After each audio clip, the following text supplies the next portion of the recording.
La civilización griega nace en el extremo oriental del mar Mediterráneo, al sur de la península de los Balcanes, y desde allí se fue expandiendo por las islas situadas en los mares Egeo y Jónico, las costas de Asia Menor y el Mediterráneo occidental, territorio al cual llamaban Hélade. Debido a su relieve, lleno de valles y montañas separados unos de otros, en la península balcánica nunca hubo un estado griego unificado, sino que cada valle e isla era un estado independiente, pero como hablaban el mismo idioma y adoraban a los mismos dioses, sí que se sentían parte de una misma civilización. Además, también por culpa del relieve, las tierras griegas no eran muy productivas, así que su principal fuente de comida y vía de comunicación fue el mar Mediterráneo. Esto hizo de los griegos unos grandes navegantes. Durante la Edad de los Metales, la cultura griega se basó en dos civilizaciones, la cretense y la micénica. La cretense nace en la isla de Creta en el 3000 a.C.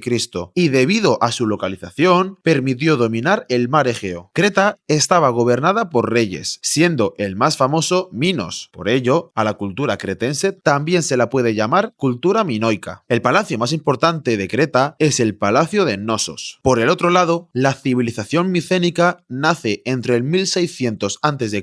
y el 1400 a.C., cuando unos pueblos provenientes del norte se instalaron en la península del Peloponeso y allí construyeron ciudades amuralladas como Micenas. Los micénicos, al igual que los cretenses, tenían un rey, pero a diferencia de ellos, en lugar de ser comerciantes, eran guerreros, por lo que quitaron a los cretenses el poder sobre el mar. El problema es que en el año 1200 a.C.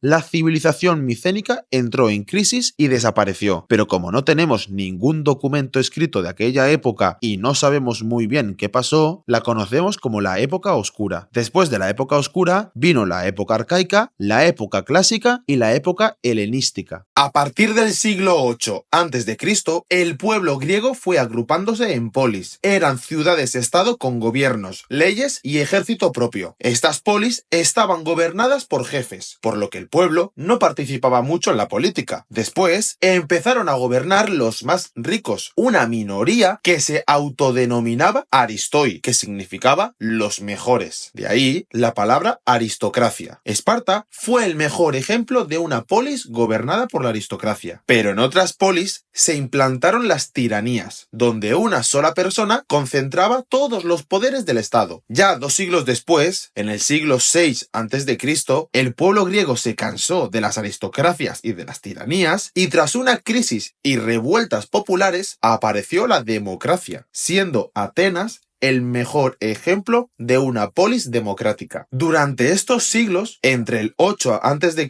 y el 6 a.C., Grecia vivió una época de crisis porque la población creció, pero como el suelo era poco fértil, no producía suficiente comida. Esto, sumado a que la mayor parte de las tierras pertenecía a los más privilegiados, provocó que muchos griegos emigraran y fundaran colonias por todo el Mediterráneo. Y aunque estaban lejos del resto de territorios, mantenían las mismas divinidades, las mismas costumbres y la misma organización social. Esta expansión llevó a los griegos a contactar con otros pueblos como los fenicios, los etruscos o los egipcios, expandiendo la cultura griega más allá de sus fronteras. La Grecia clásica se desarrolló entre los siglos 5 a.C. y el 4 a.C. y se caracterizó por la superioridad de dos polis, Atenas y Esparta. Atenas fue el mejor ejemplo de democracia y sus principales instituciones eran la asamblea o eclesia, la cual era el órgano político más importante. En ella se votaban las leyes, se decidían las guerras o las paces o se elegían gobernantes y estaba formada por todos los ciudadanos atenienses mayores de 20 años. También estaba la Bulé, o Consejo de los 500, el cual preparaba los asuntos de la Eclesia. Este consejo estaba formado por 500 ciudadanos atenienses mayores de 30 años y elegidos por sorteo. Después, cuando la Eclesia tomaba decisiones, los magistrados las ejecutaban. Y por último, estaban los tribunales de justicia, los cuales también eran elegidos por sorteo. Todos los ciudadanos podían participar en la política, pero el truco estaba en que ni las mujeres, ni los esclavos, ni los extranjeros eran considerados considerados ciudadanos. A mediados del siglo VI a.C., los persas inician una gran expansión, sometiendo a las polis griegas más cercanas. Pero en el año 499 a.C., las polis sometidas se rebelaron contra los persas, ayudadas por Atenas y el resto de polis, empezando así las guerras médicas y acabando con la victoria de los griegos. La estructura social y el gobierno de Esparta fueron distintos a las demás polis, y es que Esparta, en lugar de ser una democracia, era una oligarquía basada en los siguientes puntos. Había 2 reyes que controlaban el ejército y la religión, un consejo de ancianos o jerusía que además de con los 2 reyes también contaba con los ancianos de las familias más prestigiosas, los cuales proponían las leyes. También había 5 magistrados llamados éforos que ejecutaban las órdenes de la jerusía. Y por último, la asamblea o apela, la cual estaba formada por todos los espartanos libres, mayores de 30 años y hombres, los cuales aprobaban las leyes de la jerusía. Esparta era una de las polis más grandes y poderosas de Grecia, pero el auge de Atenas durante el siglo V a.C. amenazó los intereses de Esparta. Durante un tiempo, las distintas polis fueron agrupándose en los 2 bandos hasta que en el año 431 a.C. estalla la Guerra del Peloponeso, la cual acaba en el año 404 a.C.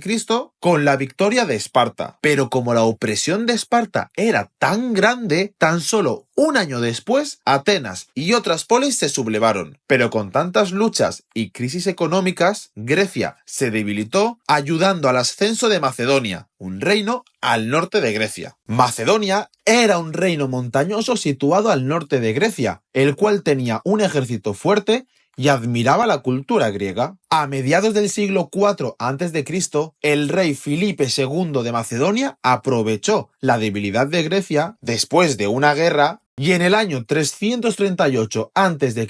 sometió a todas las polis griegas, menos a Esparta. Pero 2 años después, cuando se disponía a conquistar también el imperio persa, fue asesinado. Después de Filipo II de Macedonia, vino su hijo, Alejandro Magno, el cual ya desde niño fue preparado para gobernar. Alejandro Magno conquistó el imperio persa y después se expandió hacia Oriente, alcanzando entre los años 338 a.C.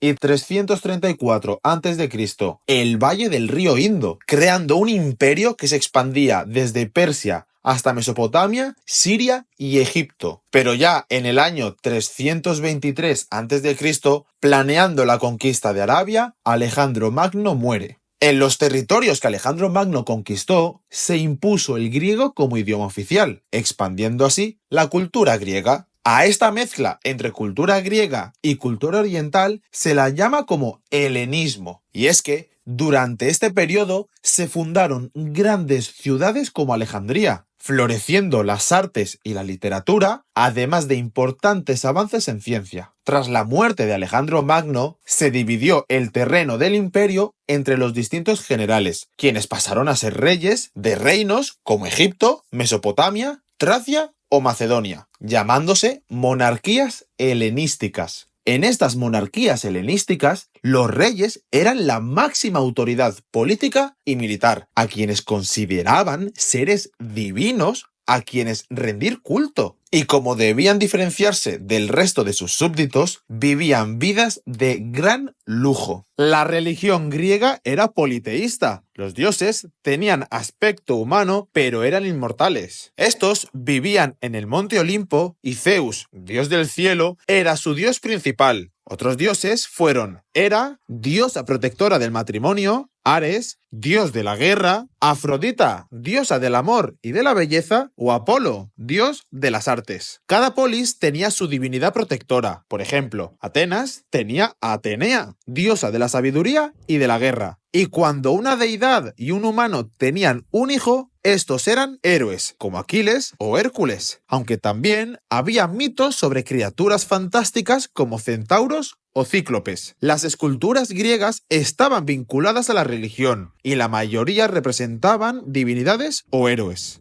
Los griegos creían en la belleza ideal. Consideraban que la belleza no era subjetiva, sino que era objetiva, la cual tenía que seguir unas normas llamadas canon. Por ejemplo, uno de los cánones de belleza es que la altura de las esculturas tenía que ser de 7 cabezas. Aún así, a pesar de tener tantas normas, las esculturas pasaron por 3 etapas: la arcaica, la clásica y la helenística, destacando escultores como Polícleto o Praxíteles. Otras obras que nacieron y crecieron en Grecia fueron el teatro, donde las primeras obras eran tragedias y después comedias, o la poesía, con obras como la Odisea, también llamada Ilíada. Es en esta época cuando nace la filosofía, y es que filósofos como Sócrates, Platón o Aristóteles buscaban explicaciones racionales de cosas que no entendían, pero también se desarrollaron otras ramas del conocimiento como la física con Arquímedes, la historia con Heródoto o las matemáticas con Pitágoras.